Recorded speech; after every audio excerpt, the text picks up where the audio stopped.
Tayo po'y manalangin, Panginoon, sa gabing ito kami ay nagpupuri, nagpapasalamat sa iyo, niluluwalhati ka at tinataas ka namin sa aming kalagitnaan. Bago po kami tumulog, lumapit at mag-aaral ng iyong salita, humingi kami ng kapatawaran sa aming pagkakasala, sa aming nasabi, naisip, nagawa, na hindi nagbigay kaluguran sa iyo. Salamat po sa pribilehiyo na binibigay mo sa mga kagaya naming mga makasalanan para tumulog, mag-aral sa iyo, at manalangin sa iyo, Panginoon. Nawa, ang bawat gagawin namin ngayong gabi ay samahan mo kami. Pagpalain mo kami, Panginoon, sa pamamagitan ng iyong Espiritu. At sa aming kalagitnaan, ikaw lamang ang mapupurihan, madakila at maluwalhati. Ito po ay aming panalangin sa pangalan ng Diyos Ama, Diyos Anak at Diyos Espiritu Santo. Amen. Muli po, salamat sa gabing ito. Tayo ay nasa panahon muli ng pananalangin o prayer meeting. Pero bago po tayo dumako sa ating ulong panalangin o prayer meeting, tayo magpapatuloy sa pag-aaral ng kasaysayan ng iglesia. So, magbabalik-aral muna tayo bago tayo tumungo sa lesson natin ngayon. So, muli, magbabalik-aral tayo noong 30 AD, mga panahon ganon, 30 to 35 AD ayon sa history. Ang Panginoong Jesucristo ay ipinako sa krus, namatay, nilibing, at nung ikatlong araw, nabuhay muli, at 40 days siya sa lupa, at siya ay umakyat sa langit. Nung panahon iyon, ng 30 AD onwards, at nung panahon na iyon ay iniwan niya ang iglesia sa kanyang mga apostol. Alam natin na hindi naman nag-iisa ang iglesia dahil pinadala ng Panginoong Jesucristo ang Holy Spirit para maging gabay ng iglesia. At napag-aralan din natin noong 70 AD, nawasak o nasira ang templo ng Jerusalem pagtatapos ng lumang tipan o Old Testament. Bakit? Kasi papasok na ang bagong tipan. So noong 70 AD, sa pamumuno ni Titus the Great, winasak ang templo ng Jerusalem at pagtatapos ng lahat ng temple sacrifice, dahil lahat iyon ay natupad na sa pamamagitan ni Jesucristo. Papasok na ang bagong tipan o New Testament. Nawasak ang Jerusalem noong 70 AD, nawala ang bansang Israel dahil sinakop sila ng Roman Empire. At alam natin, yun naman ang law ng war. Pag ikaw ay natalo, mawawala na yung identity mo, ikaw ay magiging part ng nakatalo sa iyo. So, noong 70 AD, nawala na ang Israel o Jerusalem, siya ay naging part ng Roman Empire. Pero muli, nung 135 AD, nag-assemble ulit sila, lumaban ulit sila sa Roman Empire, natalo sila, at pinangalanan silang Palestine. Dahil matitigas ang ulo ng mga Hudyo na natira, tinalo sila ng Roman Empire noong 135 AD at sila ay tinalo dahil matigas ang ulo, papalitan na ng pangalan, Palestine. Kaya ngayon, ang Israel, dalawa. Israel, Palestine. Alam natin, nakabalik sila noong 1950s. Nabalik yung nation ng Israel. Pero andun na yung Palestine. Pero bago yun, tignan natin yung mga Kristiyano na nakakilala sa Panginoong Jesucristo, yung mga apostol, mga disipulo ng apostol. So, noong first 100 to 200 o first century, nagkaroon ng tatlong threat sa mga Kristiyano. So, ang mga Kristiyano noon ay napunta sa iba't ibang lugar. May napunta sa Rome, may napunta sa Alexandria, sa Egypt, may napunta sa Antioch. Ang Antioch ay Jewish Christianity, yung mga Hudyo doon napunta. Yung Alexandria naman ay pagan Christianity o Gentile Christianity. Yung mga hindi Hudyo, doon sila sa Alexandria. At pagdating naman sa Rome, halo, Hudyo at mga Gentiles. Kaya kapag binabasa niyo yung sulat ni Pablo sa Roma, para sa magkahalong lahi yun. Gentiles sa mga Hudyo. So may tatlong threat noon, banta sa Kristyanismo. Una yung political threats. Yung persecution na ginagawa ng mga Roman citizens laban sa mga Kristiyano. Pinagbibintangan nila ang mga Kristiyano ng mga Hannibal. Kasi pag sila ay nag-meeting, nagbabanal na hapunan sila, kinakain daw nila yung laman at dugo ng Jesus.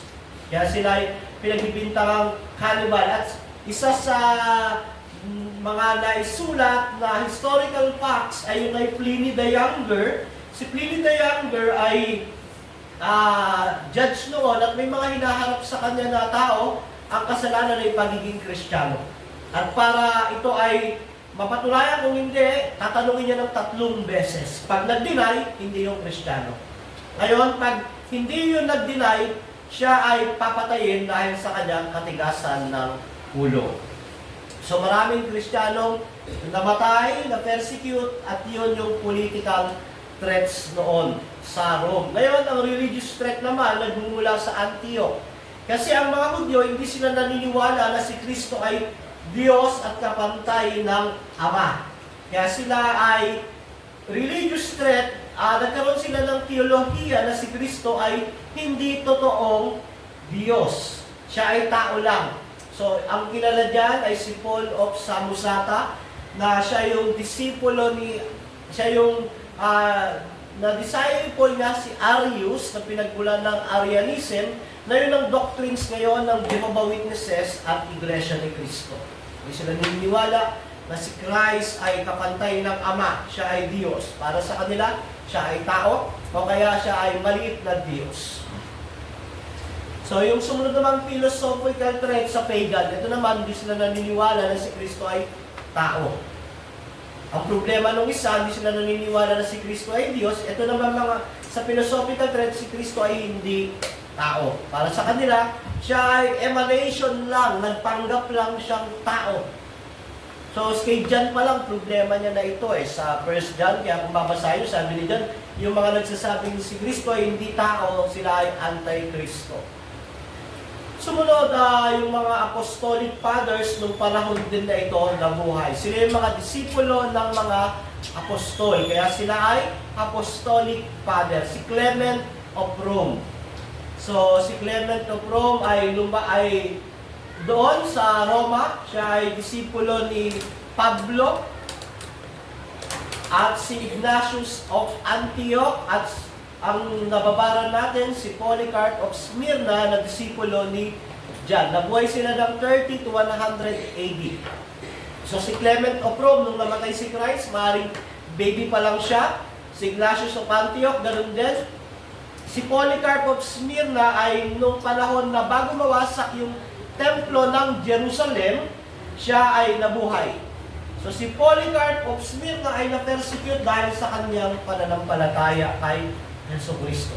At ang lumaban sa mga banta ng Kristyanismo noong unang century ay sila Justin Martyr, yung libro niya ng Christian Apologies, si Irenaeus of Lyons, saka si Tertullian, na si Tertullian ang unang gumamit ng salitang Trinitas. Trinitas na later on ginamit yung word na Trinity. Ang Trinity po ay theological basket. Isang basket na doon nilalagay at bawa. Ilan ang Diyos? Isa. Ano ang Ama? Diyos ang Ama, Diyos ang Anak, Diyos ang Espiritu Santo. Pero isang Diyos. Doon nilalagay yung theology na yun, kaya tinatawag na Trinity. One God, yet 3 person. Para hindi pag tinanong pa, ano ang paniniwala mo sa Diyos? May isang Diyos pero may 3 persona. Father, Son, Holy Spirit. Yan, para hindi mahaba yung paliwanag mo. Ano yung paniniwala mo sa Diyos? Trinity. So si Tertullian, ang unang gumamit ng word na Trinitas. At nung panahon na to, persecuted ang church ng Rome. Political threat ng mga Hudyo at ng mga pagan. So pagdating ng 200 century, 2nd century, meron tayong nakilalang isang tao, ang unang emperador na Kristiyano, si Constantine. Constantine, nung alam natin na siya ay anak ng isang Christian, at may panahon na lalaban siya at humingi siya ng sign sa Lord na nagkaroon siya ng vision ng cross. At doon siya ay naging Kristiyano, sabi niya. Christian na pala siya, doon ay in-accept niya, in-embrace niya yung Christianity. So, noong 313 AD, pinanukala ni Constantine ang Edict of Milan. Sino nakakaalala ng Edict of Milan? Nililegalize nito ang lahat ng religion. Hindi na ipe-persecute kahit anumang religion unless nababiolate mo ang human rights. So dito sa Edict of Milan ay na-legalize ang Christianity. Hindi na pine-persecute. Nawala na yung persecution mula sa Roman Empire dahil nagkaroon ng edict si Constantine para ang mga Kristiyano ay makapamuhay na hindi sila pine-persecute. Hindi ho ginawang yung siya yung nag-iisang religion, hindi po. Niligan lang lahat ng religion. Yet, pinaburahan ni Constantine ang Christianity. Noon, pag ikaw ay slave, nung panahon ni Constantine at naging Kristiyano ka, makakapalalayain ka mula sa slavery. At alam natin, nung panahon na iyan ay diyan din naganap yung nung 325 AD, yung tinatawag natin na, anong tawag dyan? 325 AD. Council of Nicaea. Yan, may nakaalala. Ang Council of Nicaea ay diyan ina-upheld o nagsama-sama yung mga bishop para pag-aralan ng ilang linggo ang pagiging kung ano si Kristo, ang divinity ni Christ. At dito in-establish nila na si Christ ay kapantay ng Father. So ito ay matagal na pag-aaral, inaaral nila yung mga kasulatan. So dito, nagkaroon ng Nicene Creed, I believe in God the Father, author of heaven and earth. I believe in Christ. Di ba? Yun. Yung pag-alibawa, nagbukas ka ng TV dati, 3 o'clock habit. I believe in. Ang tawag doon ay Nicene Creed. In-establish din dyan ang, nagkaroon na ng idea ng Trinity.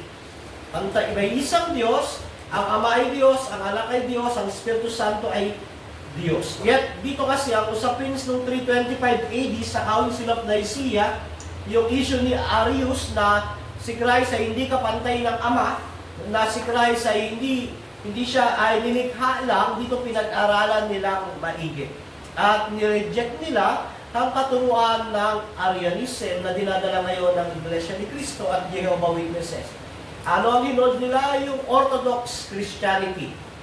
One God, 3 distinct person. Father, Son, Holy Spirit. At nung panahon na yan, alam natin na ang bishop na nanguna dyan ay si Bishop Alexander. At ang kanyang alalay ay si Athanasius. At nung namatay si Alexander, ang pumalit sa kanya ay si Athanasius. Pero yung mga Arians na nireject nila noong 325 AD ay nag-repent at nandun pa rin, ang ginawa nila, siniraan nila si Athanasius na siya ang bishop noon. At dahil dito, 5 beses napatapon si Athanasius dahil sa pakikipaglaban niya sa pananampalatayang Orthodox.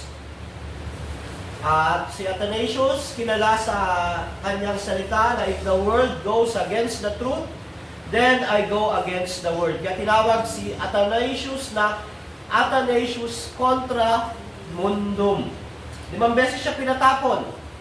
At nung panahon na ito, alam natin na ito ang Roman Empire at unti-unti naki-Christianize na ang paligid dahil pinaboran ng Christianity, maraming mga pagano ang sumama na sa relihiyon na yon. Yet, alam natin na hindi naman ganoon ang Christianity. Ang Christianity ay dapat ikaw ay ipanganak muli, dapat maranasan mo ang biyaya ng Diyos sa pamagitan ng pananampalataya kay Jesucristo.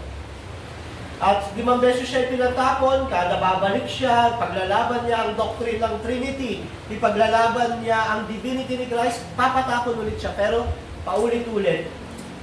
So yung buong buhay ni Athanasius, nakipaglaban para sa isang letra. Anong letra yun? Letter I. Homoousios, homoiousios. Yun yung labanan nila. Isang letra, 5 beses siyang pinatapon. At noong 4th century, nakilala natin si Ambrose of Milan sa Italy. At nung panahon na yan, namatay yung leader ng simbahan o Bishop of Milan at nagtatalo yung Orthodox Christianity at yung Arian Christianity kung sino ang uupo para maging Bishop of Milan. Si Ambrose ang governor noon at nung andun siya, nag-aaway na sila, tumayo si Ambrose, nag-speech siya, parang hindi kayo mga Kristiyano, nag-aaway kayo dahil dyan, dapat magkasundo kayo. Sabi ng bata, Ambrose for Bishop. Sumunod yung isa, Ambrose for Bishop. Lahat sila, Ambrose for Bishop. Ang ginawa ni Ambrose, nagtago siya, dahil hindi pa nga siya nababaptize noon, at nung nagtago siya, nagsumbong ang mga tao, nagpunta sa emperador. Sabi nila, gusto namin maging bishop si Ambrose, yung gobernador ngayon. At si Ambrose, nagpunta sa gobernador, sa emperador, sabi niya, gusto ng mga tao gawin akong bishop.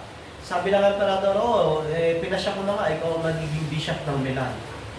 So wala na siyang magawa. So nagpabaptize siya sa pangalan ng Ama, Anak at Espiritu Santo, at siya ay nag-aral ng Orthodox na teaching, siya ay Trinitarian, at mula noon ang Milan ay pinangibabawan ng Orthodox Christianity. At isa sa naging disipulo niya ay si Augustine of Hippo. Alam natin, si Augustine of Hippo ay isa sa pinakamatalinong Kristiyano ng 1,000 taon. 1,000 years. At dinisipulo siya ni Ambrose of Milan. At alam natin, nilabanan niya ang mga Arians, yung nagsasabi na hindi Diyos si Kristo, hindi siya kapantay ng Ama. Nilabanan niya ang mga Donatists, ito yung mga sobrang legalistic na pag ikaw ay, bawa sa Donatists, ganito sobrang legalistic nila. Bawa, nag-deny ka kay Christ, lahat ng binautismuhan mo, lahat ng member ng church mo, hindi Kristiyano. Ganon sila ka-legalistic. So sabi ni Augustine, hindi sa leader ang kabanalan ng church, kundi sa pamamagitan ng pananampalataya kay Kristo. So nireject niya yun, tapos ang pinakakilala siya kay Pelagius. Si Pelagius kasi naniniwala sa absolute free will. At sinasabi ni Pelagius, maliligtas ang tao kahit walang tulong ng Diyos. Sabi ni Augustine, mali. Ang salvation is by grace. Kung wala ang grace ng Diyos, hindi maliligtas ang tao. At ito pa yung mga dagdag na events noong 4th century. 325, Council of Nicaea, na banggit na to, na pahayag dito ang tawag dito, Nicene Creed. Bago ang Nicene Creed, Apostles' Creed. Noong 381 naman, nagkaroon ng Council of Constantinople. Nireject yung Apollinarianism, dito na-establish na ng tuluyan ang Trinity. Napag-aralan nila na ang Ama, Anak at Espiritu Santo sapagkat Diyos ay pantay, pero meron silang iba't ibang persona. Ang Ama ay hindi anak, ang anak, ang Espiritu ay hindi ang Ama, bagamat iisa lang ang Diyos. So dito na-establish yung pagtatatag ng Trinitarian doctrine. So, ang ginamit dyan na creed ay Athanasian Creed. So, noong 431 AD naman, Council of Ephesus, nireject ang Nestorianism kasi pinag-aaralan nila. Kung Diyos si Kristo, tapos tao rin siya, ilan ang kanyang will? Ilan yung will niya? So, napatunayan dyan na meron siyang dalawang will. Yung divine will sa yung human will, yet isang persona lang. One person, dalawang nature, divine saka human. Yun yung na-establish naman sa 451 AD sa Council ng Chalcedon. Lalong pinagtibay na si Kristo ay kapantay ng Ama, tunay na Diyos, yet siya ay tunay na tao. Vera homo, vera Dios ang tawag doon. Noong 5th century, napag-aralan natin yung pagmimisyon na. So, ang pinadala sa bansang Ireland si St. Patrick. So, nung maliit siya ay nakidnap, ginawa siyang slave sa Ireland na ang Ireland ay nasa pagan religion, Druidism. Talagang nakita ni St. Patrick na ang dilim ng bansang iyon talagang nangingibabaw ang kasamaan. So, after 5 years, nakatakas siya at nagpasya siya na magmisyon doon. So, nag-aral siya at nagpunta siya sa Ireland at doon siya nagmisyon. Siya yung, mula sa pagiging slave, siya ay naging bishop ng Ireland at sabi nga, pinalayas niya ang ahas sa Ireland o yung kasamaang dala ng paganong katuruan. Na-Christianize, pumasok ang Kristyanismo sa Ireland. So, napag-aralan natin nung nakaraan dahil nilipat ni Constantine ang sentro ng Roman Empire mula sa Roma papunta sa Constantinople, tinawag niyang Byzantine Empire, napabayaan ang Rome o yung Roman Empire. So lumabas ang mga Germanic tribe. So may yung mga Goths, Visigoths, mga Barbarians, may dalawang tinutukan tayo, yung Franks sa pamamagitan ni Clovis. Alala niyo si Clovis ng asawa niya. Sino ang asawa ni Clovis?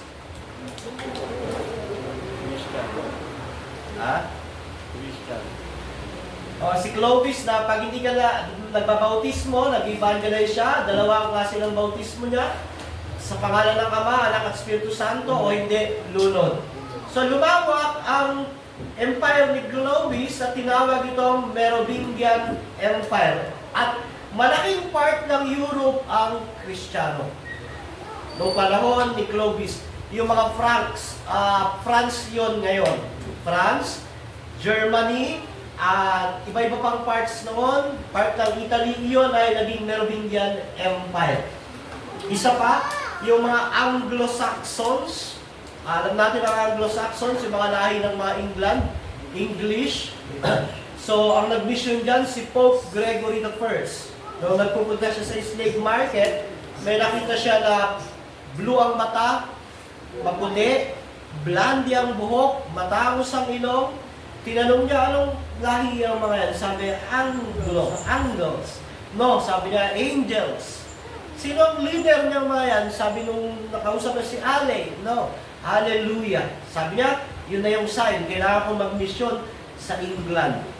So, mag-mission siya, hindi siya pinayagan ng Bishop of Rome noon. Si Pope Gregory ang Pope noon. Dalawang posisyon.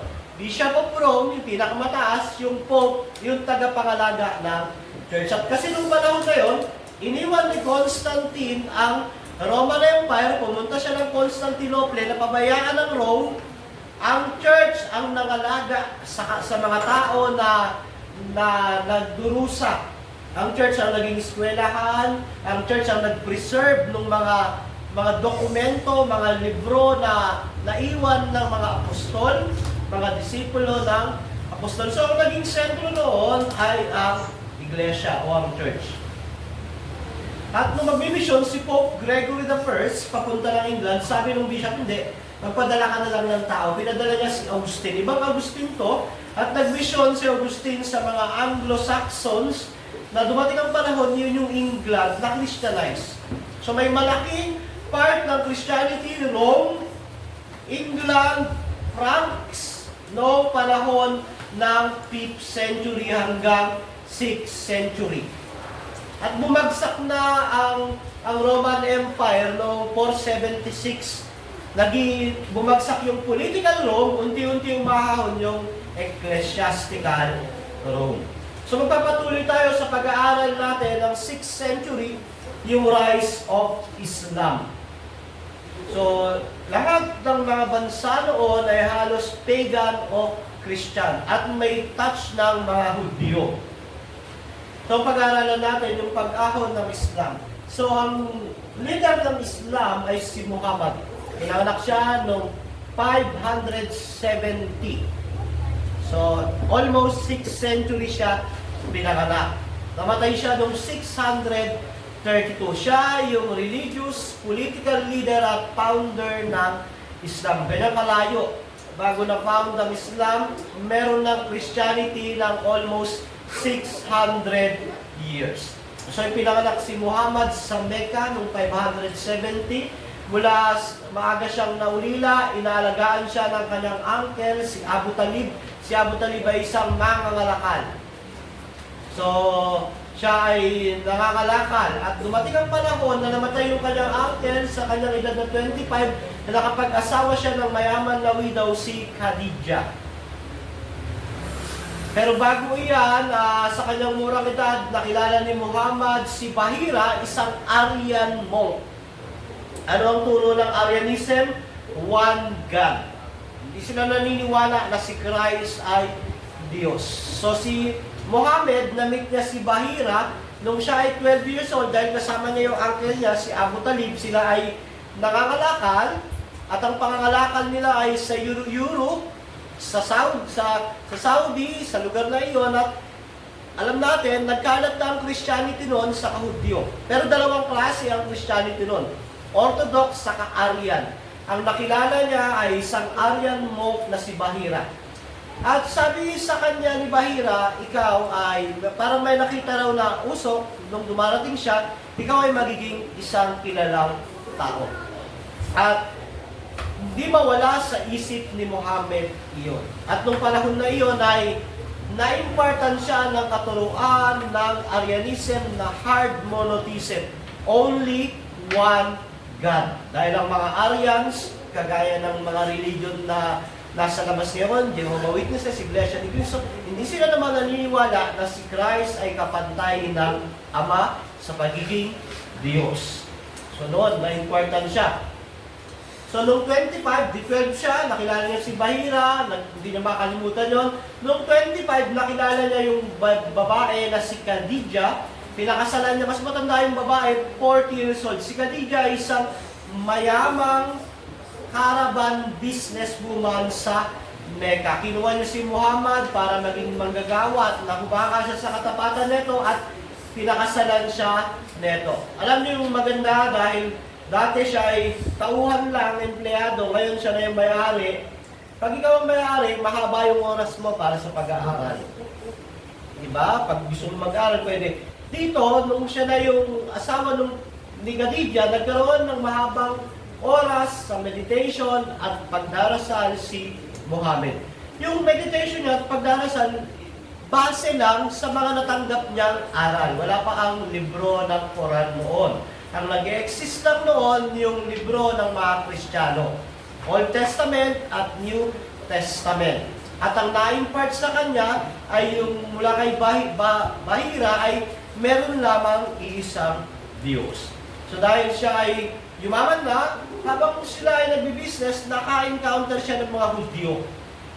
So ang mga Hudyo, hard monotheism din. Iisa lamang ang Diyos. So, sabi ng kanilang libro, noong 610 AD raw, binisita ni Angel Gabriel si Muhammad sa kanyang nanalangin sa isang kuweba. At dinictate sa kanya ang Quran. Bagamat si Muhammad ay illiterate, di siya marunong magsulat, dinictate sa kanya. At ang ginawa ni Muhammad, kumuha siya ng iskriba para magsulat noon sa kanya. So sa edad niyang 40, si Muhammad daw ay dinalaw ni Angel Gabriel at binigay sa kanya yung Quran na ibig sabihin ay recitation. At alam natin, tinuturo ng Bible sa unang Korinto 11:14, hindi ito katakataka sapagkat si Satanas man ay nagkukunwaring anghel ng liwanag. Kaya hindi katakataka na kanyang mga lingkod ay magkunwaring lingkod ng katwiran. So, binisita raw at nung binisita siya, naisulat niya ang Quran. So, ang Bible sinulat ng 40 na author. 40 na tao. Sa loob ng 2,000 taon. Sa iba't ibang panahon, iba't ibang lugar, pero walang contradiction o kontrahan. Pero ang Quran, sinulat lamang ng isang tao na binisita ni Angel Gabriel noong AD 610. Kung kayo ay husga, kanino kayo maniniwala? Sinulat ng isang tao sa isang panahon o sinulat ng iba't ibang tao ng 40 katao ng libu-libong tao ng agwat sa iba't ibang lugar, pero hindi nagkokontrahan. Ano ang mas reliable? Para sa akin, mas reliable yung sinulat ng 40 tao. sa iba't ibang panahon, iba't ibang kultura, at iba't ibang klase ng tao pero walang kontrahan, which is ang Bible. So yung binisita siya ng angel, ganyan din naman yung mga iba-ibang relihiyon. Tignan natin, tignan nyo si Joseph Smith, yung leader ng Mormon. Si Joseph Smith daw ay binisita ng nagkaroon siya ng first vision nung siya ay bisitahin ng Ama, Anak at Espiritu Santo noong 1820. At binisita rin siya ni Angel Moroni. So nagkaroon din ng visitation si Joseph Smith ng Mormon. Si Ellen G. White naman, nakareceive daw siya ng vision mula sa Diyos at Holy Spirit noong 1844. Si Ellen G. White, ang founder ng SDA.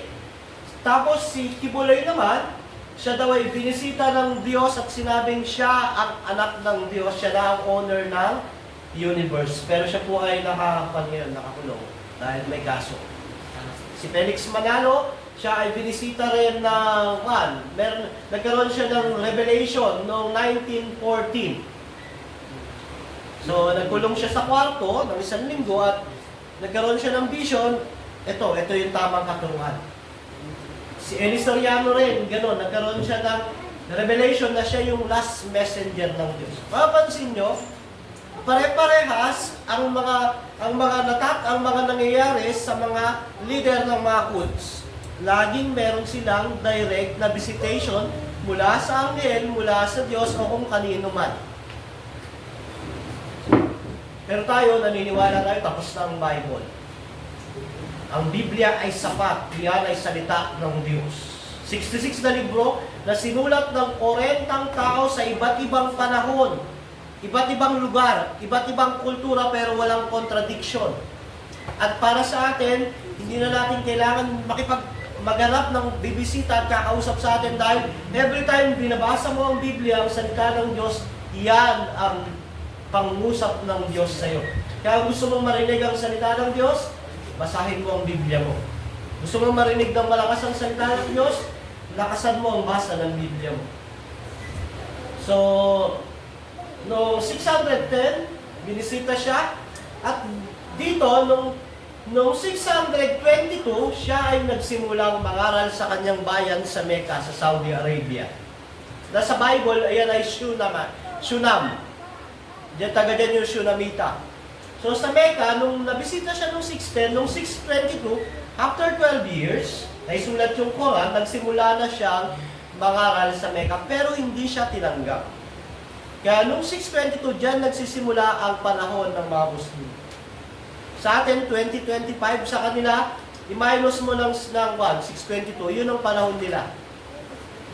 So siya, dahil hindi siya tinanggap sa Mecca, siya ay pinatapon, dahil ang kulit niya, pang mangaral ka ng mangaral, sabi ng mga tao siguro, layas ka dito. Kung napunta siya sa Medina. Ngayon, pagdating sa Medina, doon siya nakakuha ng maraming tagasunod. At nung dumami na sila, nagsimula silang manggulo. Yung mga kalakal papuntang Medina, taga Mecca, ginugulo nila at dumating ang panahon, bumalik sila sa Mecca at nagsimula silang sakupin iyon at lahat ng tao roon ay halos na-convert nila sa Islam. So nakuha niya yung Medina at yung Mecca. So ito yung katuluhan ni Muhammad. Meron lamang isang Diyos. One God. Ang ibig sabihin mo ng Allah ay Arabic word na God. One God. Pag narinig mo yung nasa Saudi tayo, ang tawag natin sa Diyos, Allah. Kasi Arabic word yun. Na ibig sabihin, God. Naniniwala si Muhammad na meron lamang isang Diyos. At ito ay si Allah. Sa Arabic word ay God. Ang ibig sabihin ng word na Islam ay submission. Pagpapasakop sa kalooban ng Diyos. Sino yung mga Muslim? Iyon yung mga nagpapasakop sa kalooban ng Diyos. Yung Quran naman, yung Bible nila, recitation, ibig sabihin, pangungusap ng Diyos.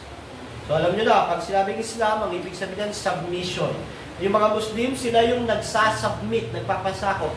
Yung Quran, recitation, pangungusap ng Allah. May 5 pillars ang Islam. Una, yung creed nila, meron lamang isang Diyos, at si Muhammad ang greatest prophet of all. Dahil si Muhammad, na-influensyahan siya ng mga Hudyo at Aryans na katuruan, naniniwala sila si Abraham ay propeta, si Moises ay propeta, si Solomon ay propeta, si Jesus ay propeta. Kaya meron akong kaibigan, siya ay missionary sa Mindanao, sa may isang ambush yung sa 44.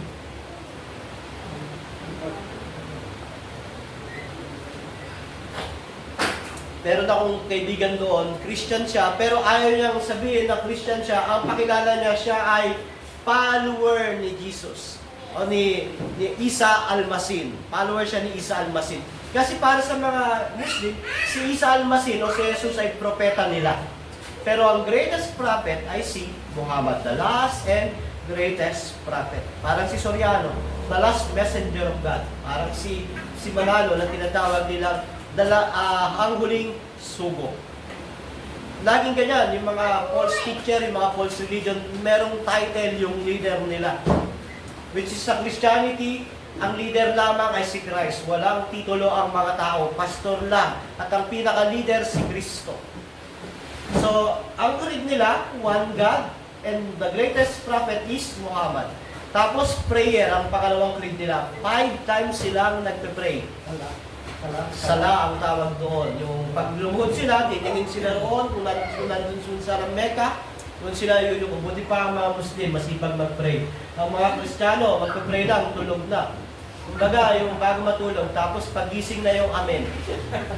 So, hindi nakakatama yun kasi false religion ito. Pero 5 times sila nagpe-pray. Alms, pagbibigay, fasting, Ramadan, alam natin yan. Pilgrimage, dapat sa isang beses mong buhay, makapunta ka sa Mecca. Ang tawag nila ay Hajj. Ito yung 5 pillars nila. So, napakahalaga para sa kanila yan. Yan yung katuruan na dinala ni Muhammad. Namatay si Muhammad noong 632. So, yung kulay red, mapapansin nyo, yan ang nasakop ni Muhammad nung nakipagdigma siya. Mecca at Medina. Pero nung namatay siya, ang pumalik sa kanya, yung si Rashidun Caliphate, nasakop naman yung orange. Turkey, Iran, Iraq. Tapos yellow naman, under Umayyad Caliphate hanggang 750, Arabia, Persia, Turkey, Egypt, Africa, at kalahati halos ng Espanya. Sino ang nagdala sa atin ng Christianity? Espanya. Pero bago nadala ang Christianity sa atin, nasakop sila ng Islam. Paano napatigil ang pagsakop ang patuloy na paglawak ng Islam sa Europa, sa Africa? Dati yung mga parte yan, yung Egypt Christianity yan. So, bawat nasasakop nila noon, ang ginagawa ng mga Muslim, sinusunog nila yung mga libro. Kaya mapapansin mo, yung Egypt, yung Turkey, yung mga artifacts na mga sinulat ng mga apostol, wala dyan. Matatagpuan halos doon sa Western, sa Rome. Matatagpuan doon sa Byzantine Empire, dahil yung Byzantine Empire, hindi basta-basta na pabagsak. So yung Byzantine, dyan galing yung Textus Receptus na King James Version. So, sinong nakapagpahinto sa patuloy na paglawak ng Islam? Si Charles Martel. Ang Merovingian Empire under Clovis, nung nawala si Clovis, yung pinakahari noon ay tamad, ang mayor ng mismong Merovingian Empire ay si Charles Martel. So siya ang pumigil kay Umayyad Caliphate sa Battle of Tours para hindi na sila magtuloy na masakop pa yung buong Europa. At dito, noong 732, tinalo niya si Umayyad Caliphate sa Battle of Tours at dito ay nasolidify lalong napala yung kumbaga labanan ng Muslim at Kristiyano. Charles Martel ang pambato ng mga Christian at si Caliphate Umayyad naman ang pambato ng Islam. Nagtagumpay si Charles Martel. At noong 1492, matagal pa, nahati yung Spain sa Muslim saka saka Christian. At noong 1492, tuluyang napaalis ang Islam sa Spain. At pagkatapos yan, sino ang pinapunta nila sa Pilipinas para ipakalat ang Kristyanismo? Ferdinand Magellan. So alam naman natin, ang dinala na niya ay Roman Catholicism, na corrupted na. Pero nung hindi pa ganun ka-corrupt. Pero dito, si Charles Martel ay naging pambato o siya yung tagapagtanggol ng Christianity para hindi masakop ng tuluyan yung buong mundo at maging Muslim o Islam. At meron tayong isang makikilalang karakter noong 6th century, si Boniface. Si Boniface ay pinanganak sa England. At under Charles Martel, kasi ang simbahan, wala siyang army. Kailangan niya na magpoprotekta sa kanya. So si Charles Martel ang naging protector ni Boniface nung siya ay nagpapakalat ng Christianity sa bandang Germany. At ito sa German Franks, sa Germany, merong mga pagan dito na naniniwala kay Thor. At dito nagmission si Boniface at nung nagmisyon si Boniface, ang naging protector niya para makapunta sa paligid ng Europe ay si Charles Martel. At dito sa torso ay merong isang malaking puno. Naniniwala yung mga pagan na iyon ay puno nito. So hinamon ni Boniface yung mga pagan na, sige, tawagin niyo si Thor. Kung hindi niyo tatawagin si Thor, puputulin ko yung puno na yan. So ang ginawa ni Boniface, pinutol niya yung puno. Nagulat, nagtaka yung habang nakatingin yung mga pagan, sabi niya, kikidnatan ni Thor yan. Pero walang nagawa si Thor. Ginawa niya, pinutol niya yung puno. Yung puno na yon, pinanggawa niya ng simbahan. At sinunog yung iba. So nung nalaman ng mga sumasamba kay Thor na yung puno ni Thor, hinayaan lang sirain ng Boniface na Kristiyano, ginawa pang church, lipat na tayo sa kanya. So yung mga German Franks ay na-Christianize under Boniface. At ang huling mission niya ay sa Frisian. At dito ay medyo pagan ito. Kasama niya yung mga sundalo ni Charles Martel. At maglalaban dapat. Pero sabi ni Boniface, kinode niya yung Romans 12:21, do not render evil for good, but to overcome evil by good. Sabi niya, huwag yung suklian ng kasamaan ng masama. Bagkos, talunin niyo ang kasamaan sa pamagitan ng kabutihan. So binaban nila yung mga armas nila, sila ay namatay. Pero later on, yung mga pumatay sa kanila, nakakilala sa Panginoong Jesucristo. So yun lamang yung ating pag-aaral ng 6th century. So ang Islam ay 6th century. Pero napakalawak na nasakop niya. Kung wala si Charles Martel, malamang buong Europe, buong world nasakop pa.